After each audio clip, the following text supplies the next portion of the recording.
All right, welcome back, sculptors. In this second video in our 1/4 scale sculpting demo, we are going to start to mass out the primary forms, right? The primitive shapes that are the rib cage, pelvis, and head. Right?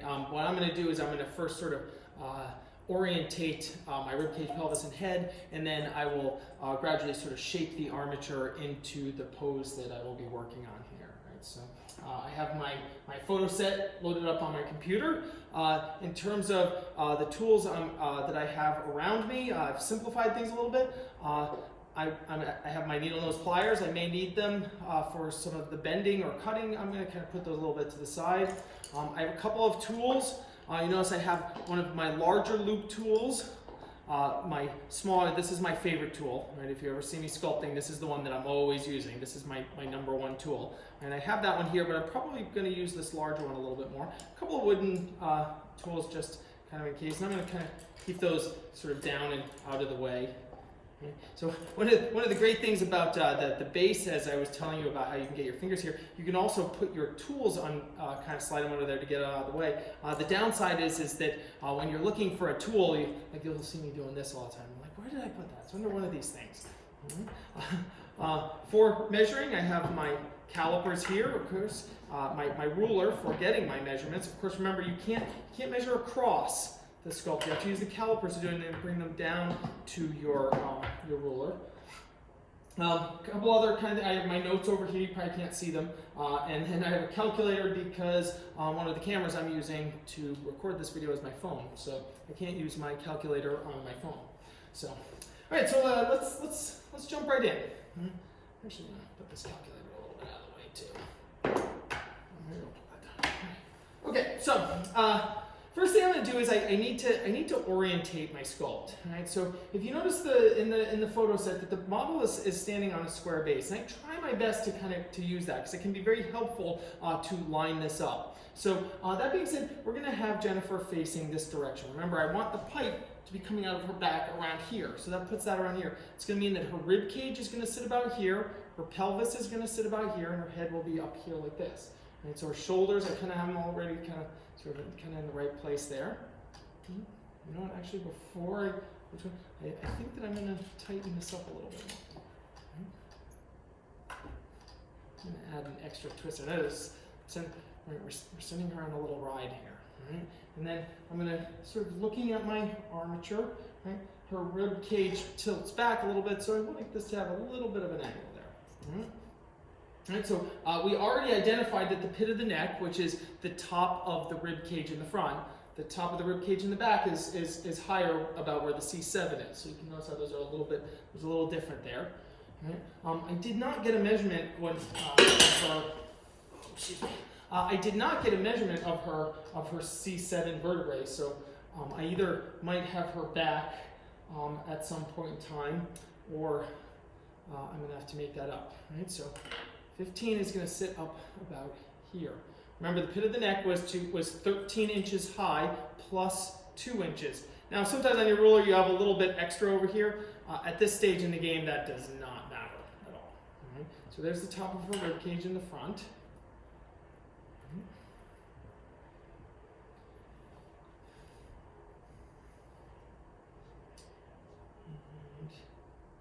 The bottom of her rib cage is going to sit at 40. Oop, I don't have a pencil. Excuse me for a moment, and I'm back with a pencil.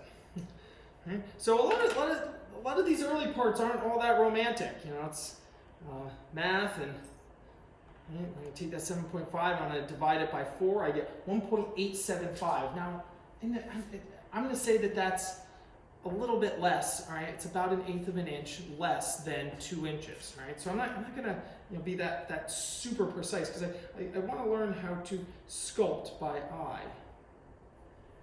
So I'm going to make some notes here. So we're just going to say rib cage. I have it down to 7.5, and there we're going to say 1.8, and then it was 10 inches wide. So 10 divided by 4, I should be able to do that. That's 2.5.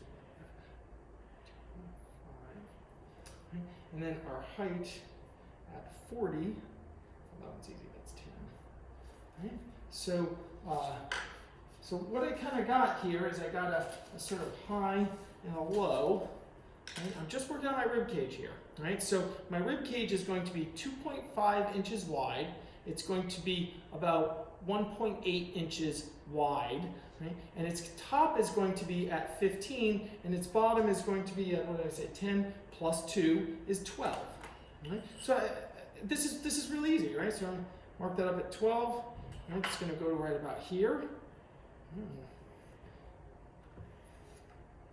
Right, now I'm just going to put some material on here.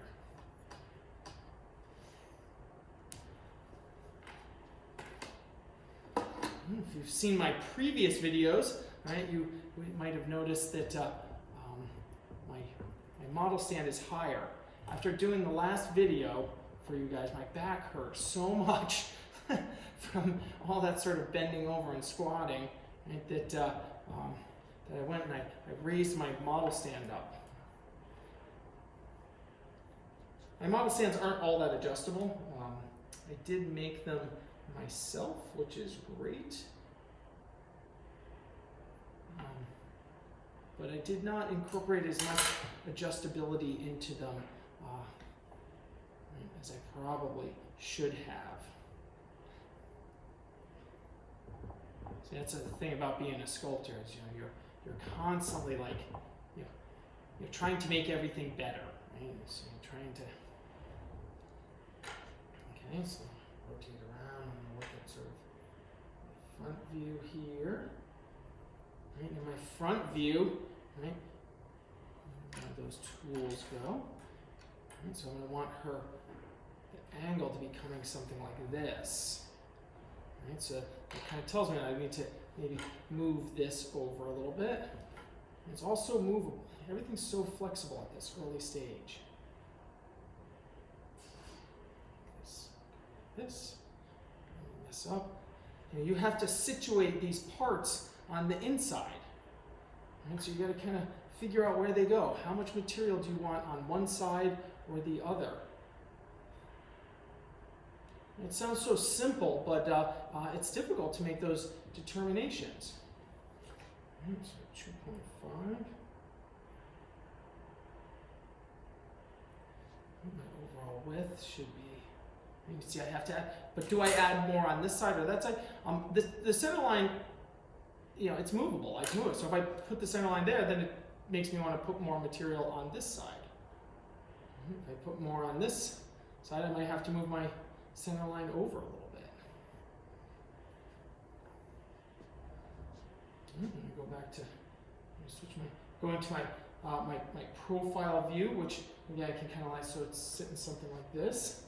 And it tells me I want a little bit more in the back here. Now don't be confused by the scapula, right? And because the scapula, so this tells me actually that as I look for that one thing, I want this whole thing to go back because I want to make sure that all of that stuff is on the inside.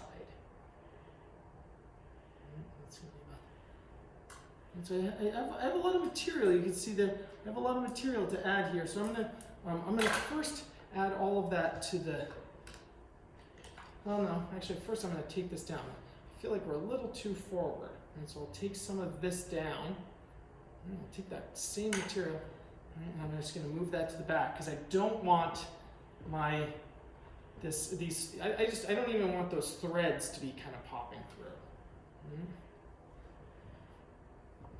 And again, I said, as I was saying, these early stages are, I find them very interesting and fascinating, but you know, they're not the most exciting sort of parts of the demo to watch. You start doing, you know, some of the features, but if you don't get them right in the early stages, if you don't get these right in the early stages, it's just, the whole process just becomes incredibly painful. Right? So now I feel like these arms are, I'm going to send those back a little bit, and so that that's coming out of there, and this one's coming out of here.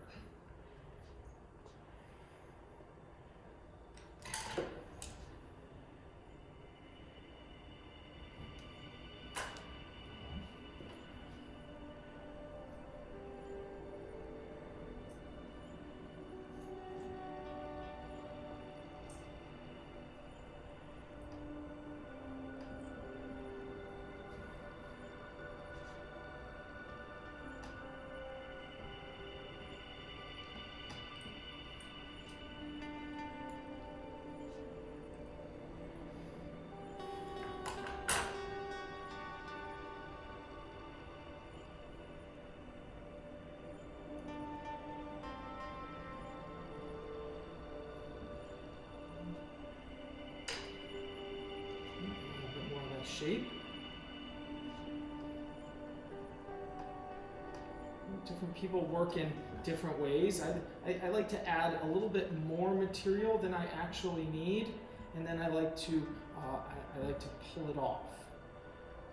And so in the beginning, you're working with kind of larger and larger dabs of clay, and as you get more, you will put smaller and smaller bits of clay on there.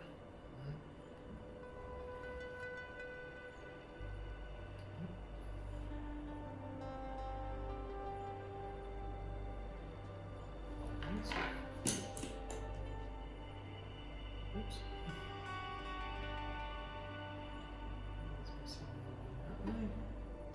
This one goes this way.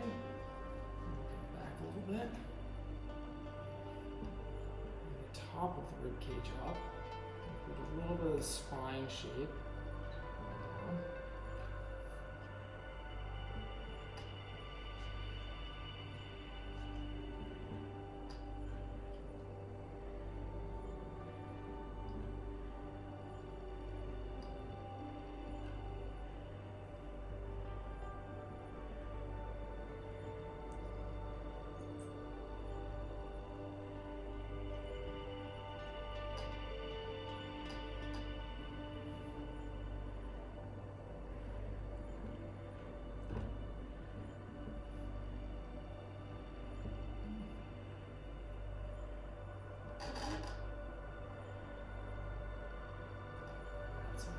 Again. There. And when I look at the two of them, this one's a little bit more extreme than the other one. Sort of shape down now. Alright, and then pause. Away. Check my measurements again. Total width is supposed to be 2.5. You can see I don't have, I need about an 1/8 of an inch on either side. And this one is about 7/8. Okay, so my width is actually looking pretty good. Or I mean my depth, I should say. My depth. But I need to be a little bit wider. And where do I want it to be a little bit wider? Where's the widest point of the rib cage?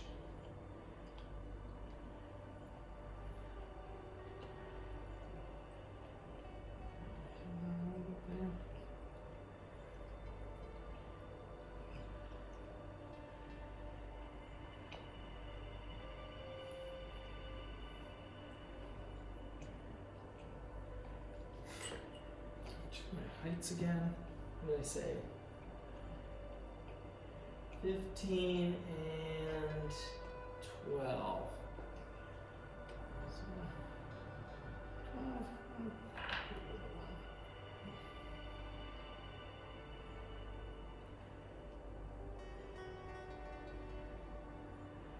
Now, depending on the size of a sculpt that you're working on, you can get various sort of levels of precision. Right? So it's always important to be as precise as you can in something that you're doing, but you have to be able to sort of temper that with being sort of overly precise in things that are going to get covered up. Okay, so what do I mean by that?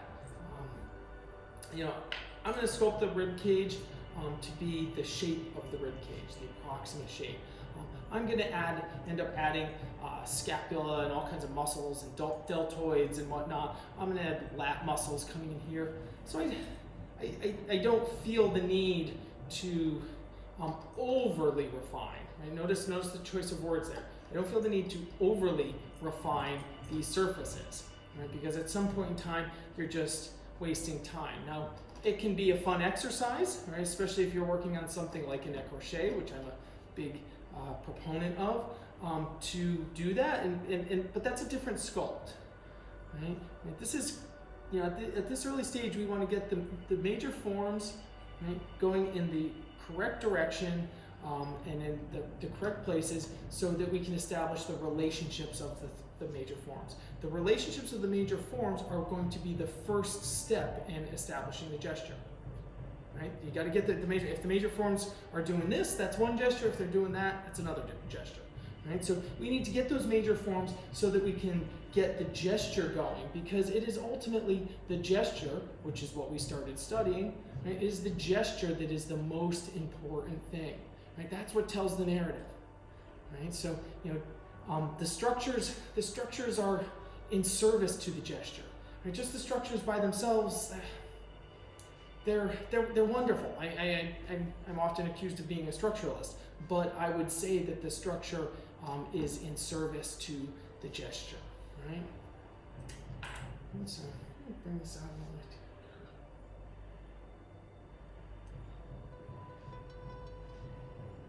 Bring this in a little bit.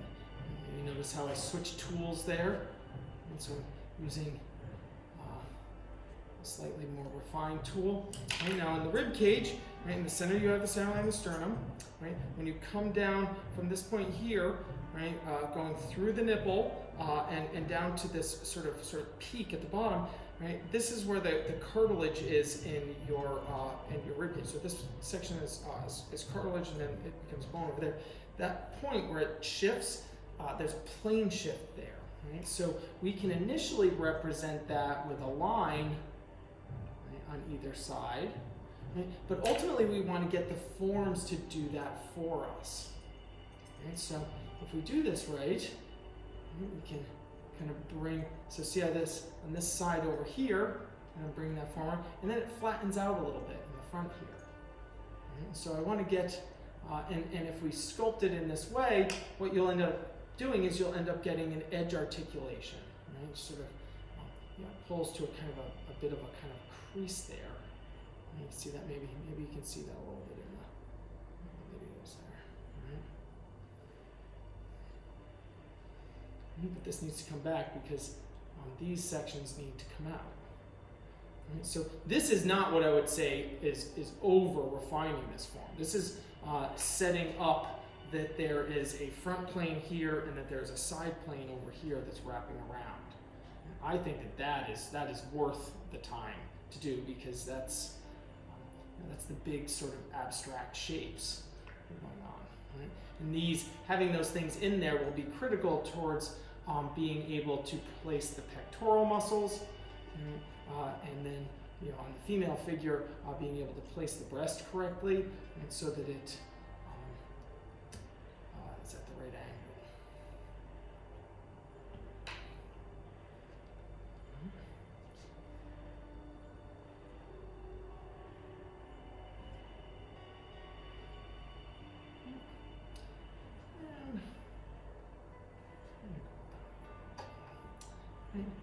I'm going to come back to this. I'll bring it all up to kind of this level, but at this point in time, I would. At this point, I want to start to establish where the pelvis is, right? So I got kind of enough rib cage there. Okay, so establish our numbers for our rib cage, our numbers for our pelvis. I'm going to be, writing them down. So our pelvis was 13.5 divided by 4 equals 3.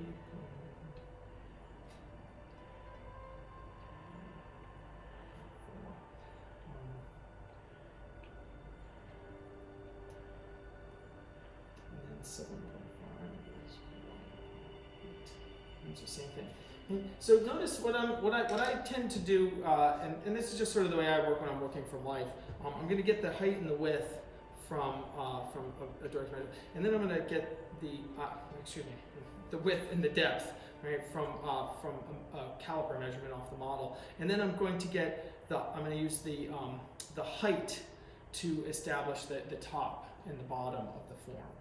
Right, so, and what that'll kind of allow me to do is to kind of set up something like this. So it needs to be about 3.75. Oh, excuse me, about 3 3/8. So that's about 3.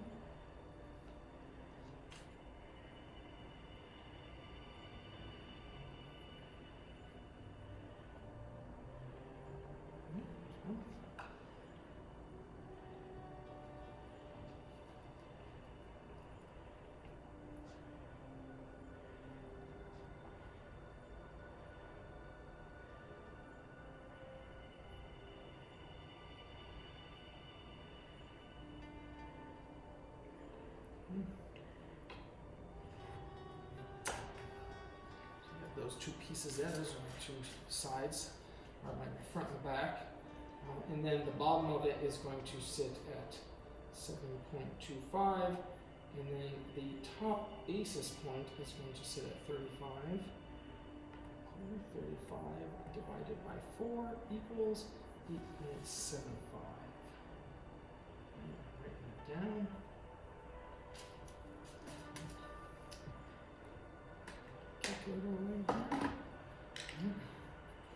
So the bottom of the groin, which is in the center, it sits at 7.25 plus 2 is about 9.25. So the bottom of the groin is going to sit right about here. And then the top is going to be at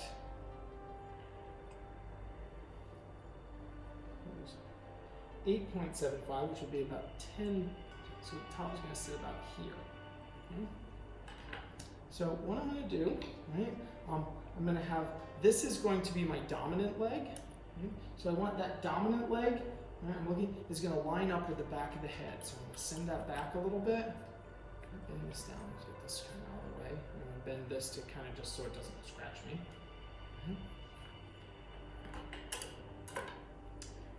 This one also so it doesn't scratch me. And then this leg is going to come forward.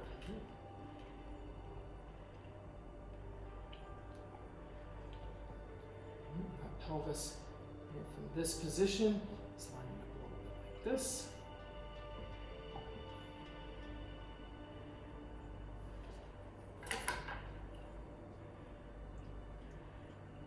That's too low. Just adjust that clay. This one here. A little bit of an angle. And so see how I just kind of sandwich those two things together? And they're not going back as far as they need to be, but it's also not the total thickness that I need it to be. And so I'm just going to kind of, this clay is still kind of warm. I'm going to shape that around to kind of get that where I want it. So as I said, the top, the ACES point on her dominant leg is going to be at 10.75. So 10.75 is going to sit right there. It's going to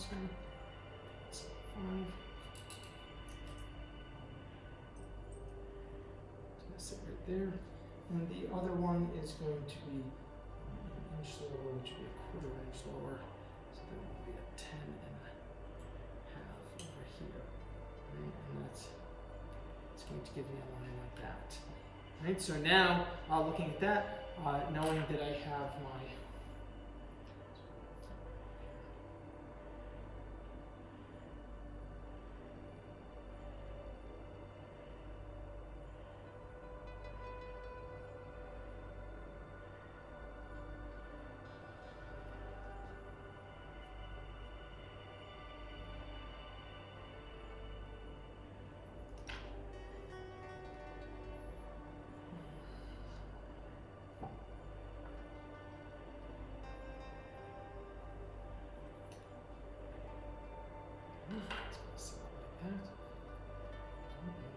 this one's dropping down, and this one's coming up. Right. So you can see there from the side. Go ahead and scan side view. This back leg is going to be back here. It's going to kick over something like this. Right. And then this leg is going to point forward. So looking at it from this side, I feel like I want to see more of this rib cage, so I'm going to just sort of twist that around. Right? At this stage, this is the way I want to do it. Later on in the sculpt, I'm going to want to make these kinds of changes by adding and subtracting clay. But in these early sort of gestural points of the sculpt, I want to do it by forcing the clay, because I need to force the armature to be in the right place. I need to make sure that that none of this armature is going to stick out, and so I want to be somewhat rough with it. And I'm going to add a little bit of extra clay here to keep this from moving around too much.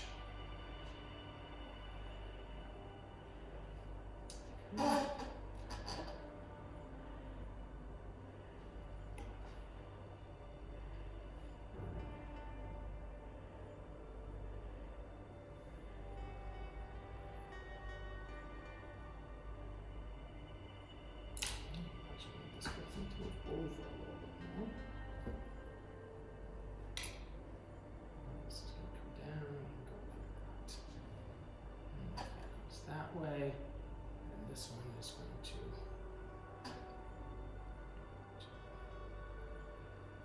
this point here.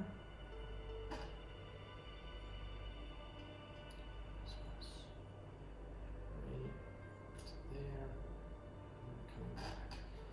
And as we can see with my center line, I feel like I need to add more material to my my right side.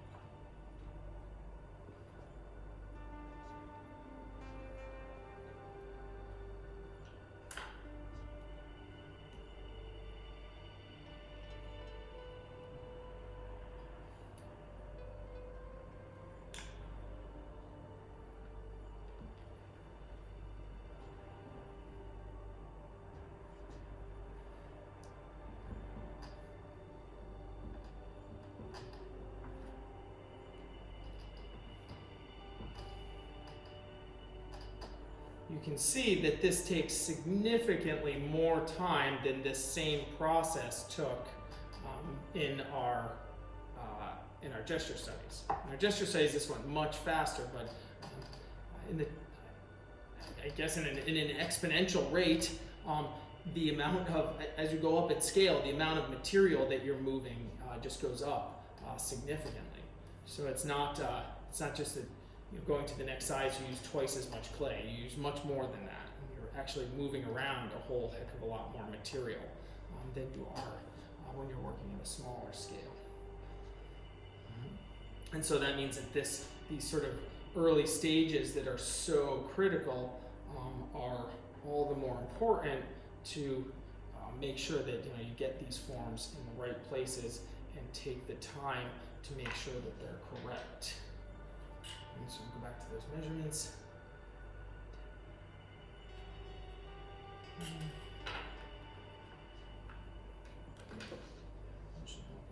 Tools. That's the thing I was looking for. And so basis point. Like this, that's where our belly will sit. Okay, so the kidney bean shape that is our belly is going to sit into that spot.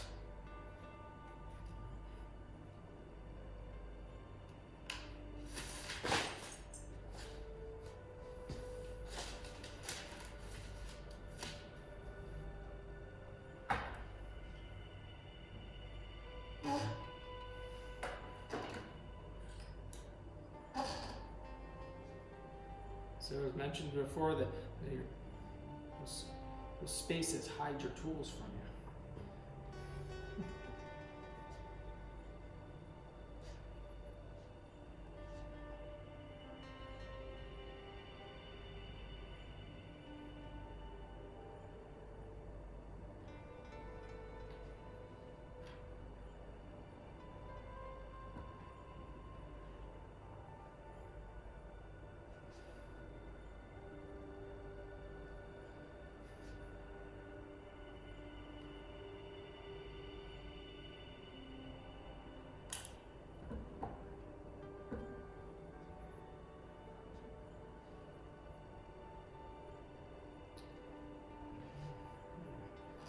A little bit of that squareness of that pelvic form.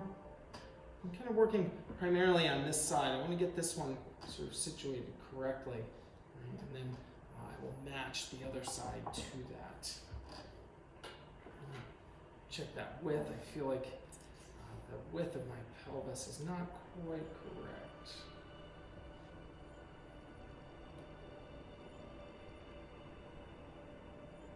Actually, it's not too bad.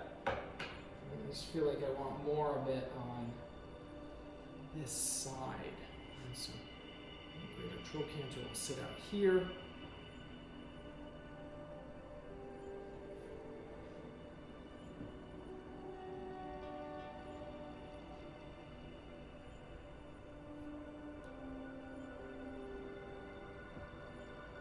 I'm just adding a little bit of the the abdominal muscles here to kind of tie the form together. I can still see the separation of the forms just fine without and that doesn't get in the way. But I'm not adding them in as stomach muscles. I'm just adding those sections in there just to kind of sort of hold that stuff in place.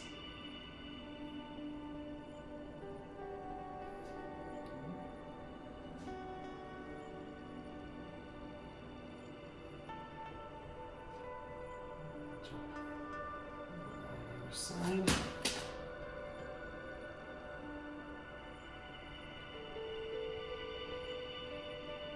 In fact, actually, I think that we're going to take a break here. My clay has gotten quite hard. It's still very cold here at the studio. So it's my clay is quite hard. I need to warm some clay up. We're going to take a break. I'll fill the rest of this pelvis in, and we'll get a head on there. All right?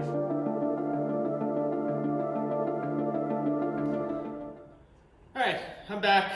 Got some nice warm clay here. Make it a little easier to work. Make sure you get nice warm clay. So I'm just going to add a little bit more material here. Let me get this form to look a little bit better. See that one? A little too warm, a little sticky there. Come back to this side.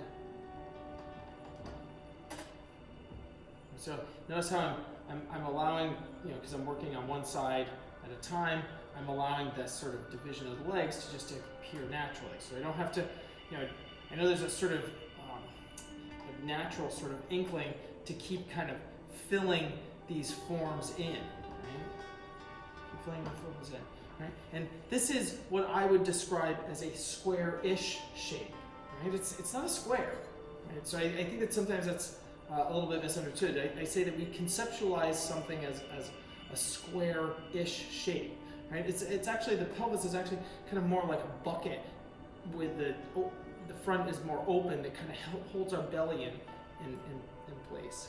Right? But it's not a bucket, right? It's not a square box. That's just stuff that can kind of help us to see the overall sort of shape.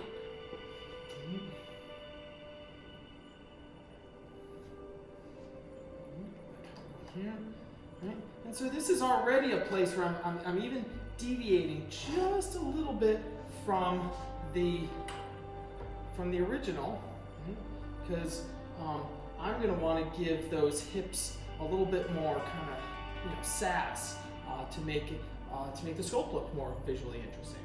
Right? So we are working from the model as a reference. Right? We've talked about that before. Right? We're working with the model as a reference. We're not just photocopying the model. Right? That's not what we're doing. We're referencing the model. Right? Paper.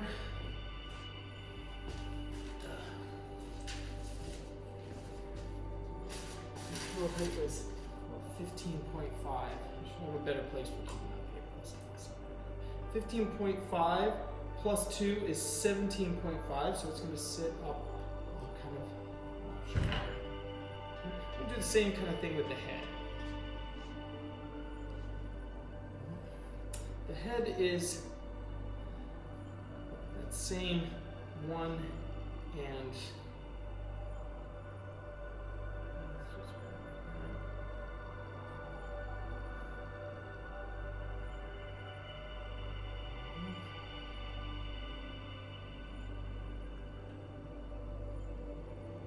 so here I'm going to do the same thing I did with the other ones, right? So I made one that's about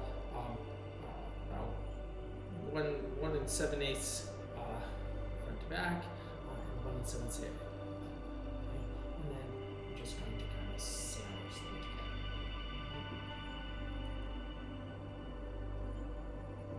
And then nice. And then I like to squish it a little bit extra to kind of make sure that the nice warm clay sort of grabs onto the rest of the sort of forms there.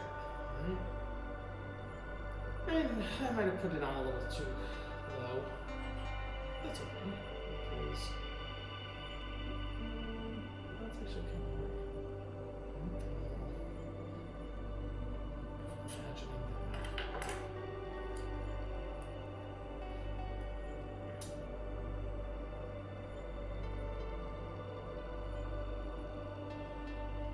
height is too. So now I'm going to take this off the back, this side. So let's kind of squish it and become neck. Raise that chin up. Now her head's 6 divided by 4 is about 1.5. But remember, just like with the gesture sketches, I don't like to put the width of the head on till later because that allows me to kind of adjust the neck. So we're just this isn't, I'm not sculpting the neck now, all I'm doing is squishing the sort of the clay around the armature, getting it to kind of grab on there so that it's nice and warm. Right? So I will come back, and now when that warms up, cools down a little bit, I'll be able to adjust the shape and the direction of the head more by using, I'll probably just add and subtract clay. Although actually, that's actually not too bad.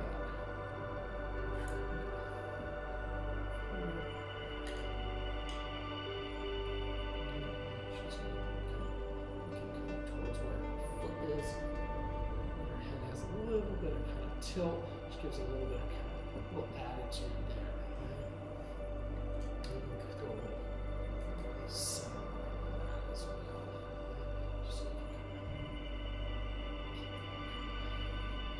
So again, very thin because that allows me I can add more here or I can add more on this side. Alright, so I feel like, I know it's a little bit sort of simple at this point because I haven't refined the forms that much, but I feel like I'm already starting to see a little bit of, or I'm seeing the gesture right in here. So I can feel a little bit of that kind of attitude in that pose. Is that sort of the way that leg is going to come down. So now I'm going to try to refine those shapes a little bit more because I feel like they're in the right places and get a little bit of symmetry with this early stage that's going to benefit me kind of down the run. So I'm just going to sculpt.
nice sort of sense of the forms and the overall proportions of those forms. I do keep going back and checking my measurements.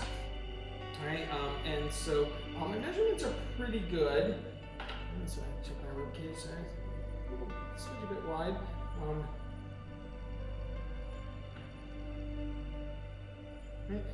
My measurements are pretty good, but that's not really enough. So as I look at it, I'm feeling them, and video can't capture this, but my right hand, if I kind of close my eyes, my right hand doesn't feel the same as my left hand. Right? So as it kind of comes down, I here feel like these bottoms feel different to me. Right? So I'm shaping that out. So I need a little bit more my bottom 10th rib on my left side, her right side. Right? So kind of bringing those sort of together. Right? And some of that you can do kind of big sort of, it's good to work with both of your hands together. But notice how I'm not like, when here I'm really just working on my rib cage by itself. I want, because that form is only symmetrical with itself. And then I'm going to come down here, I'm going to feel my pelvis. Now granted, these legs are doing a little bit different things, and you can see I put this line in here when I was sculpting because that's really where the leg sort of starts. So in terms of getting my pelvis to feel right, all this will be, I'm just taking this off for the sake of demonstration here. That's really my pelvis, right? So now I'm feeling these two sides, and those feel pretty similar to me. Right? But when I get up here to where the ACES points are, the thickness at the ACES points, basically from here to back here, like when I feel it on myself, right, that feels the same. But when I'm feeling it on her, it feels different. So I'm thinking that this ACES point needs to kind of go back a little bit. Okay.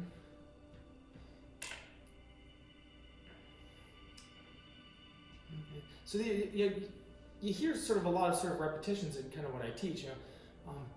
I think it's not always sort of apparent why I'm like maybe in my drawing class where I'm so obsessed with those ACES points. But from a sculpting point of view, you got to get that stuff right, and getting it right sooner.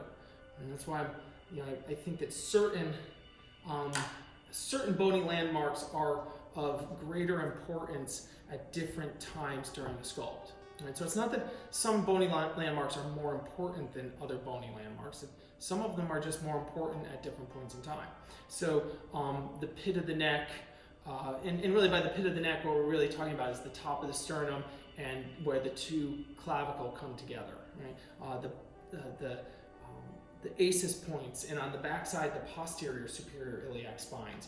Right? Those little ones that form the little dimples. Right? Those are what are going to give direction to this sort of form. So you can see here, I'm still kind of working towards getting this to feel symmetrical. Because if it doesn't feel symmetrical now, when we go to put our legs on, guess what? It's not going to get there. There's no two ways about that. Right? Get a little bit more here. Sort of, because actually that ACES point actually comes out a little bit and it'll come down. When we start working on the leg muscles in particular, you'll really see where that kind of importance of that form kind of comes in. So I really want to make sure that I maintain that. Right? A lot of us, a lot of you guys have a sort of desire to start smoothing, and why is Eric so anti-smoothing? What's wrong with smoothing? There's nothing wrong with smoothing. Right? So smoothing is great at the end, right? But if you start smoothing too soon, you're getting rid of all of your information. Right? It's like when you were in, second grade math, or I don't know, fifth grade math, or whatever. When people are teaching you not just sort of complex problems, but how to kind of do math. And your teacher's always telling you, write your info in the side. Right? They want to see how you're doing your work. They want to see you doing it out, because a lot of times students, I think, have a desire to just sort of skip steps, right? Because they want to get to the end, rather than writing it out. But the writing it out is how we learn to go through a process, right? So in this, I think there's a lot of similarities there, because we want to skip ahead. You're like, I just want to really quick get all the stuff that looks really cool, because like I said, unless you're a sculptor like me, a lot of people don't find this to be as interesting as they would other parts. Right? But if you don't smooth, if we started to smooth this out now, it would probably ruin it, and then we would never be able to figure out where our mistakes are. Right?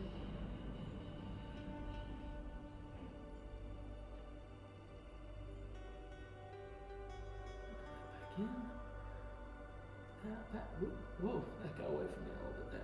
Put that back in. Right. Look at, we're seeing that little bit of a difference in the belly shape now, right?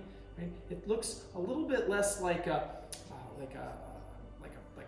perfect sort of opening, right? And it's looking more a little bit like I don't know, like maybe like an avocado, right? It sort of it bumps over a little bit more to one side because of that twist. Right? So putting those lines on, those really sort of heavy lines, kind of helps me to see that.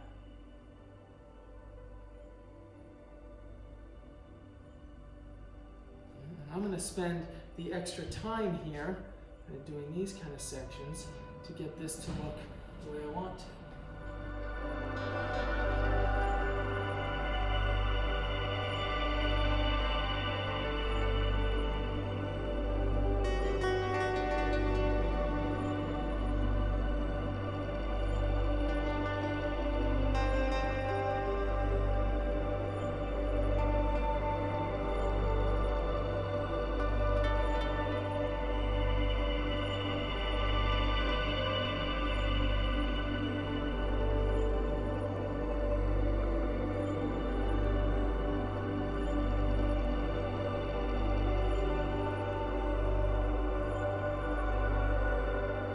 Alright, so now what I'm doing is I'm adding a little bit more material to the front of my rib cage. Right? This front section is important. You know, if you feel on the top of your chest here, right, this isn't flat. It kind of curves a little bit. So this plane is a little bit of a bent plane, and then we get to that articulation point right here, and that kind of curving plane takes a sharp shift. Right? So I want this front section to have a little bit of that kind of curvature. So you see my as I use my tool in that kind of direction, right? And then maybe I'll go back in and put my lines back in, because I want to hang on to those. Right? Right, and it tells me I want to put a little bit more in here. Right? I'm kind of sculpting a little bit more on the front on this one. That's not always the case, and that's not. Sometimes I'm a little bit more on the back, but I like the way that the front is sort of, you know, telling me more about the gesture at this point, and then I'm gonna try to really get this sort of overall shape to look right, and then I'm gonna go back and I'm gonna match that to it, right? Keeping those thicknesses kind of the way I want them. So you see, I keep kind of adding a little bit more material on here because I'm trying to get that to kind of do that. Right? I'm probably going to come back to this, all right? So I'm feeling pretty good about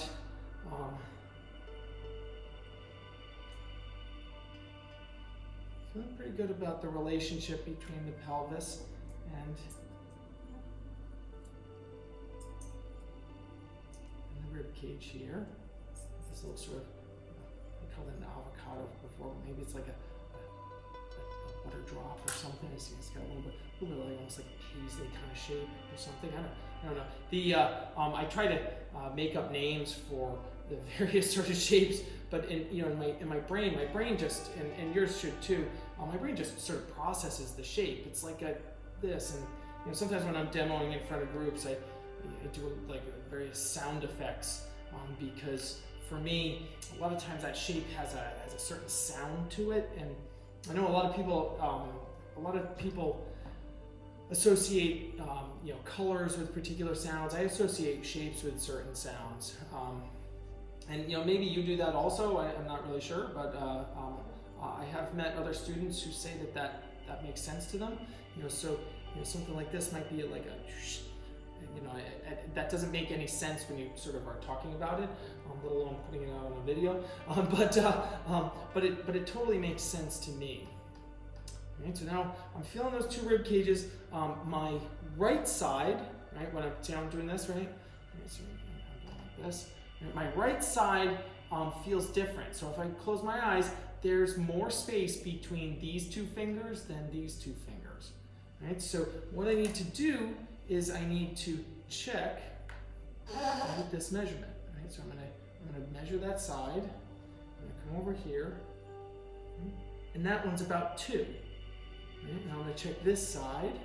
Right, this one's not really the right shape.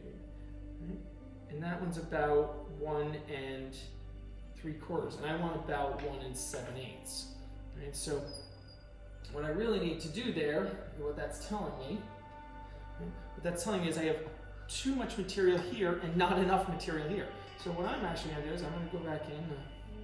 Use this tool. Right. I'm going to reestablish my center line. I'm actually going to pull a little bit out for this. Right.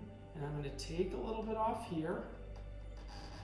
As I sort of come back down, I'm going to take a little off there. And I'm going to take that same amount of clay that was just in my hand. I'm going to put it over here.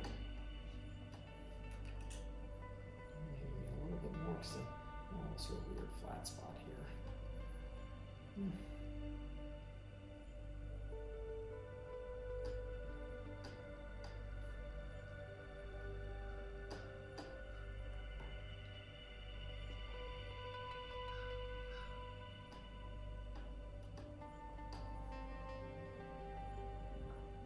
This is that place where it's you plan as best as you can, to kind of get that. That pipe to just not be someplace that's going to be a bother, but no matter where you put it, it's always going to be a little bit of a bother. And so, kind of going to try to work around that as best I can.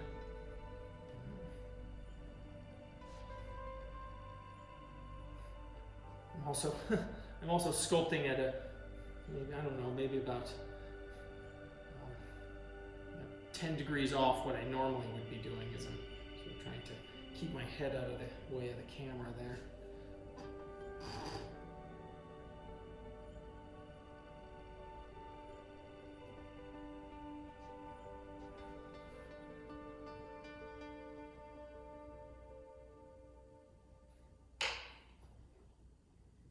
So that's a nice place for a little flat tool here. Rather than using my fingers, I can take little bits off with this and I can kind of dab them into place. And this is a nice technique, not one that I normally use, but this is a nice technique that a lot of people, that some people use for a finish. Where you sort of dab. There's better flats for doing that than this, but usually like a metal one that's been, been well polished and oiled so that the clay doesn't stick. You could do an entire sort of surface to a finished sculpt, kind of using that, and get a really sort of wonderful sort of textural quality that's all made of tool mark. And so, as we sort of talk and whatnot, same thing here. I need more on this side. For me, I very much enjoy, and this is just all personal preference, I enjoy the surface that comes from a serrated tool. So all my tools are serrated, mean that there's little, you take a flat tool like this and you carve into it with a file. You buy them that way, but that's what they do. They carve into them, and it creates these sort of little lined patterns. I think that's very exciting because you get this sort of the equivalent of a kind of cross contour line that you could get. Some of the artists that I like quite a bit use a lot of that kind of cross contouring. So everything from like other sculptors that I respect and follow to illustrators like John Romita Jr., who's one of my favorite comic book illustrators. There's a lot of that kind of cross contouring. I just find that so interesting.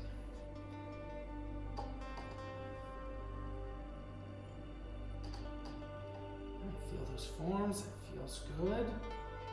That's feeling pretty good. Right, so I'm kind of liking where this start is going. Right, so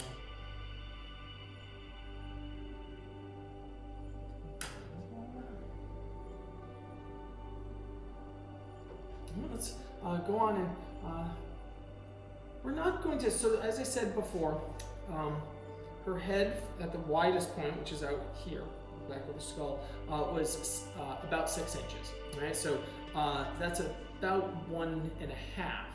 Right? I'm still going to keep my head a little bit on the thin side, but I am going to put on the sort of general sort of head abstraction here, but it'll be just a little bit on the thin side, because that'll allow me to make some decisions a little bit later down the road. But I want to get the head kind of going in the right direction, and she has a very sort of straightforward, matter-of-fact look. And for me, I'm going to want to actually pull her head down a little bit more, because I want her to have a sort of like, kind of like a real sort of sassy, like looking straight at you. So in terms of how I'm sort of feeling this pose, she's kind of like looking at you like this. So if her head was straight up, she'd be looking at you in a sort of looking at you like conversationally. But she's not really looking at you conversationally. She's kind of like looking at you like a little bit with her forehead, like her forehead's tilting in, so there's sort of like power there, almost like a sort of like a little kind of blast of mental energy is coming out of her forehead. And so that's kind of what I'm sort of getting out of this.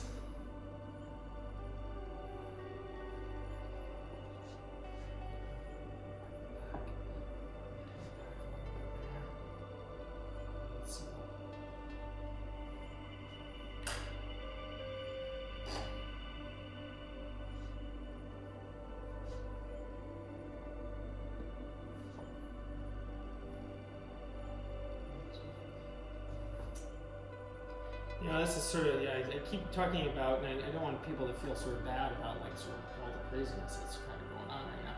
But I do sort of like to point out things that might be a little bit different from studying at home as we are currently versus studying from life. So if we were studying from life right now, right, I would be asking Jennifer to, I would ask her to do that little forehead brow thing a little bit, kind of squint her eyes, and I'd probably throw like, I'm no actor or no acting coach or anything like that, but I would probably throw some prompts out there. I'd be like, like kind of look like you're kind of like shooting like a laser out of your forehead or something like that.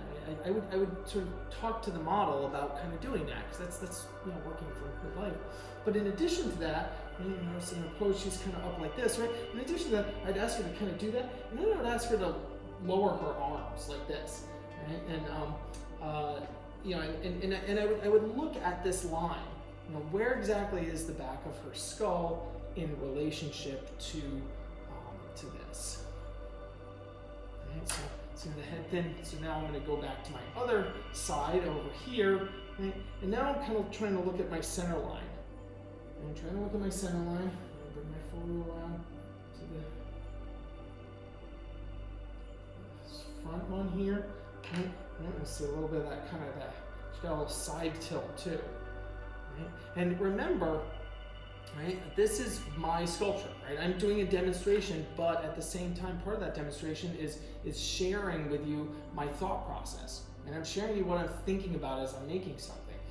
I don't feel beholden to the pose, right? I don't work for the pose. Right? The pose works for me, not the model. The model doesn't work for me in that sense. But I'm trying to make a work of art. Right? I'm not just trying to copy something. Again, there's merit to doing a very academic study for the sake of learning the anatomy, right? But we're artists, right? We're artists, and we're trying to make a work of art. And in that work of art, what are we doing that? If you're making illustrative, figurative art, you're trying to tell a story.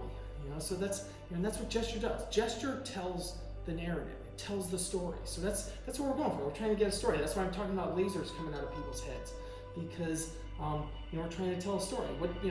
Who's to it's nobody's right to kind of judge your story. Don't let the critics. If you want to make a story about people shooting lasers out of their head, you make a story about people shooting lasers out of their head. That's fine. And I'll be there to help you to make the best, laser head shooting sort of sculpt that you can. That's my job. My job is to help you along, not to judge what it is that you want to do.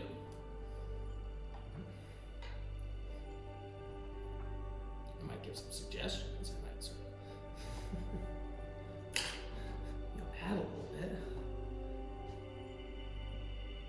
she was riding on a unicorn while she was shooting lasers out of her forehead. Just saying. Why not? Okay, so not liking the placement of the head in the back here, right? But in this early stage, right, I could just kind of push it over, right? So that's what I'm going to do. I'm just going to push it over a little bit, right? Kind of just getting this sort of general sense of the head, right?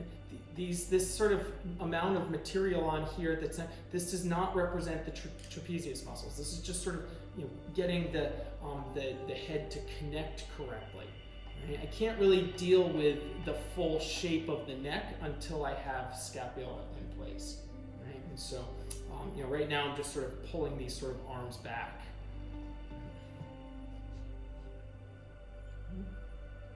Shape out the top of this a little bit. And that head is, you know, very flexible, and you'll find that, like, as we get closer to the end, really subtle tweaks, because the difference between this and this is huge. But when you're talking about a quarter, I just move my head about an inch. So if we're talking about a 1/4 scale, it's moving my head only this much, and it's like, oh, like that. You know, so these are really sort of small little shifts. Okay.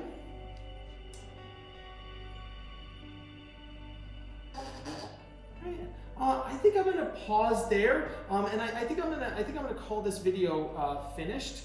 Right, this is sort of enough to get started. We've established the major forms, the ribcage, the pelvis, and the head. We've set them up in relationship to each other. We've established the armature. Right, you got the armature in the right place. So I'm very confident. Notice how the armature is coming right out of the center here. Right, it's going to be very easy to place that inside the leg. Right, this one, right, the armature coming out of the center of this section right here, going to be very easy to place that. These arms up here, right, they're farther back, right, and they have they're coming up, which is going to allow me to nicely place, especially with this pose where it's up over her head, nicely be able to place those, and they're far enough back that we'll be able to get a really nice sort of pinch of the trapezius muscles as the scapula comes in. That's going to be one of the most exciting and interesting parts of this sculpt, is going to be that tension in the back that we're going to feel. All right, so head, the general measurements are correct, and it's a smidgy bit on the thin side. As I said, I didn't actually measure that, I'm just doing that by eye. Right. Yeah, and you can see it's a little thin, right? That allows me to add either more to this side or the other side, depending, and not just have to push it back and forth, all right? So we'll call that there. Next week, we will work on the legs, starting with the dominant leg and the secondary leg, and we will go from there. See you then.